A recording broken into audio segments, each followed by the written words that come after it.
Olá, meus amigos, meus queridos do sétimo ano. Excepcionalmente hoje, né, eu não vou conseguir estar com vocês para a gente fazer a nossa live da maneira que eu prefiro, da maneira que eu gosto de estar junto, mais próximo de vocês, mas eu até tinha pedido a Cristiana para poder avisar.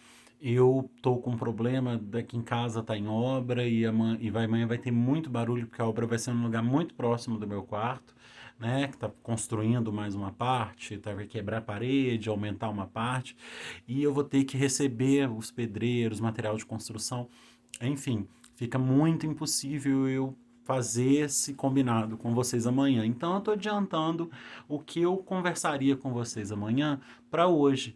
Né? Eu fazer alguns aqui comentários sobre questão de trabalho, né? A gente viu aí, eu pedi para que vocês pesquisassem sobre o realismo mágico, o realismo fantástico e falassem sobre as características, sobre o que é, e muitos de vocês pegaram, fizeram uma pesquisa mesmo realmente bem a fundo sobre o que né? E a gente, muito legal a gente poder comparar com características de contos que têm uma ideia realista que a gente viu anteriormente, né? Como por exemplo do próprio Lima Barreto. E eu acho que vocês fizeram uma coisa muito legal, que fazer juntar muitos de vocês colocaram uma teoria, né, explicando o que é o realismo mágico, e em seguida a gente colocou um exemplo de uma análise de uma telenovela, né, que é um clássico da TV brasileira, que é Saramandaia. Eu pedi que vocês fizessem uma pesquisa sobre a novela Saramandaia, primeiro porque eu acho que ela tem elementos excelentes e que é muito representativo sobre o que é o realismo mágico, sobre o que é o realismo fantástico, né? Quando você tem a ideia de tecer críticas a setores, a ideias da sociedade, a pessoas, a comportamentos do ser humano, né? A forma como as pessoas se constituem, como elas são corruptas, ou são hipócritas, fofoqueiras, tem muitos discursos de ódio. Tudo isso é representado nessa cidade, né? Nesse lugar de uma maneira, em Saramandaia, de uma maneira muito curiosa, porque cada personagem tem uma característica muito em comum, né? Uma característica, digamos assim, uma característica que surpreende, mágica. Então você tem o Zico Rosado, que solta formigas pelo nariz, você tem a Dona Redonda, que é muito curioso, eu acho um personagem muito interessante, primeiro porque ela já causava todo esse folclore ao redor dela, para quem assistiu a novela, sabendo que a determinado momento da história ela iria explodir, né?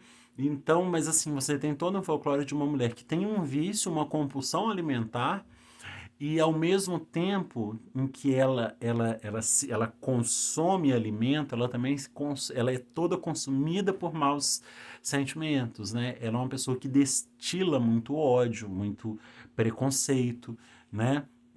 Ela tem um preconceito muito grande pelo Gibão, né, que é uma pessoa ela descobre, ela chama ele de corcovista, porque é outra característica interessante dessas histórias do universo do realismo fantástico, é essa liberdade que você tem de fazer, inclusive aumentar, criar palavras, os neologismos, né? Chama neologismo. Quando você cria palavras novas, você inventa expressões para poder se expressar. E no universo de Saramandaia, um dos exemplos desse realismo mágico, a gente tem muito forte isso. Eles têm um vocabulário próprio em que eles se entendem. Eles têm verbos diferentes, às vezes eles criam frases que só fazem sentido ali.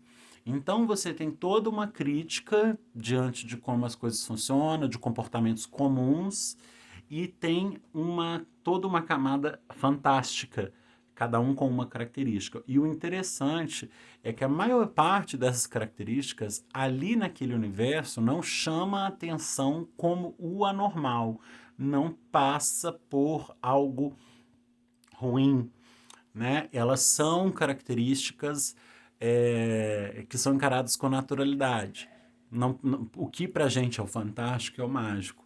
E aí vira pano de fundo, chama a atenção de uma certa forma, mas vira pano de fundo da história principal, que muitas vezes é sobre os mandos e desmandos de um prefeito corrupto, ou de uma sociedade hipócrita, de pessoas que às vezes lidam de uma maneira que tentam prejudicar as outras. Porque o realismo, na verdade, é isso, né? É apontar na sociedade esses problemas que tem entre as pessoas. Então a gente viu ali diversas formas, desde o pobre ao rico, ele vai mostrar de uma maneira muito fiel como funcionam as coisas. Então, eu queria que quem não fez ainda, quem não terminou, quem não concluiu, fizesse, tá? Eu tinha dado prazo até hoje, mas eu estou estendendo, assim, especificamente, até hoje, na quarta, né? Agora que eu estou gravando o vídeo, mas até hoje, quinta-feira, quando vocês vão estar vendo isso, que é o prazo que eu gostaria que me entregasse. Pesquisem sobre o realismo mágico, é muito interessante. Vocês vão ver que existe uma variação muito grande.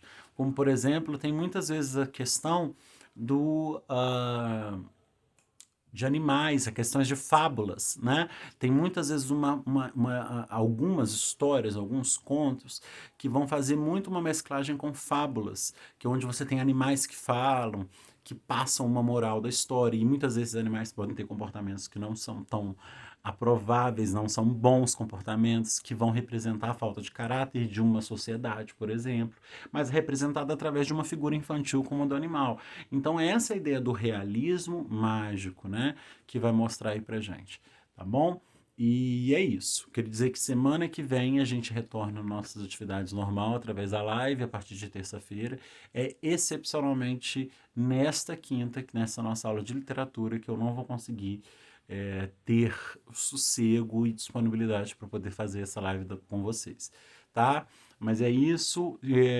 Chama atenção para todo mundo que está atrasado com alguma coisa, botar em dia. A gente está encaminhando para o final do bimestre, do semestre, e aí a gente precisa estar acompanhando sempre juntos todas as coisas, tá bom? Um abração para todos aí e até terça-feira.